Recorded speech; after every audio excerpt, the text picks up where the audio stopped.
కథలోనికి వెళ్లే ముందు తెలుగు బైబిల్ కథలను మీ వద్దకు తీసుకురావడానికి ఎంతగానో ఆశ కలిగి ఉన్నాం గనుక ఛానల్ని సబ్స్క్రైబ్ చేసి మీ ప్రేమను కనపరచగలరు. కథలోనికి వెళ్దాము.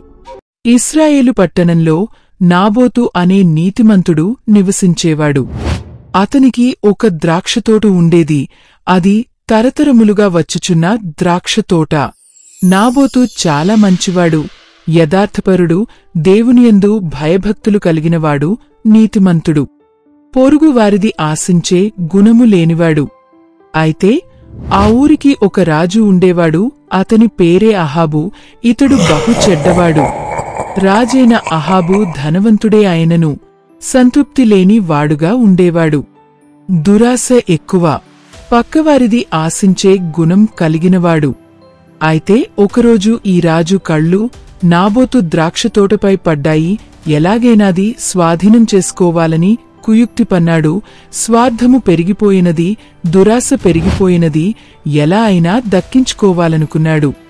అయితే ఒకరోజు రాజు తన పనివాని నాబోతు వద్దకు పంపించి, నీ ద్రాక్షతోట రాజు అడుగుతున్నాడు. దానికి ప్రతిగా నీకు ఏది కావాలంటే అది ఇస్తా అన్నాడు. కాని నాబోతుకి ఆ తోట అంటే ఎంతో ప్రాణము. ఎందుకంటే అది తరతరములుగా వచ్చుచున్న తమ పితరుల ఆశీర్వాదము. నాబోతు నిరాకరించడంతో రాజుకు చాలా కోపం వచ్చింది. ఏం చేయాలో తెలియలేదు. నిస్సహాయ స్థితిలో తన ఇంటికి వెళ్లి మంచం మీద పడి ఏడుస్తున్నాడు. ఒక పక్క కోపము, ఒక పక్క అసూయ, ఓ పక్క ద్వేషముతో హృదయము బరువెక్కింది. రాజు ఆహారం తినక బలహీనపడ్డాడు. అప్పుడు యెజబేలు వచ్చింది. క్రూరురాలు, బహు చెడ్డది. తన భర్తకు ద్రాక్షతోట ఇవ్వను అన్నవాడు ఈ భూమిపై ఉండకూడదు అని ఆలోచన చేసింది. నాబోతుని చంపడానికి పన్నాగం పన్నింది. నకిలీ లేఖలతో, అబద్ధపు మాటలతో యెజబేలు ఒక నిర్దోషి మరణాన్ని కారణం అయింది. యెజబేలు ఆదేశముతో పెద్దలు నాబోతుకి విచారణ జరిపారు. తప్పుడు సాక్షులు లేచి ఆరోపించారు. రాళ్లతో కొట్టి చంపమని శిక్ష విధించారు. ప్రజలందరూ రాళ్లు విసిరారు. రాళ్లు వర్షంలా కురిశాయి. నాబోతు పడిపోయాడు. అతనితో పాటు న్యాయమూ కూలిపోయింది. రాజు వెళ్లి ఆ ద్రాక్షతోటను స్వాధీనం చేసుకున్నాడు. ఎంతో ఆనందపడ్డాడు. కాని ఆ తోట ఒక నిర్దోషి రక్తంతో తడపబడినది. అది దేవునికి కోపం తెప్పించింది.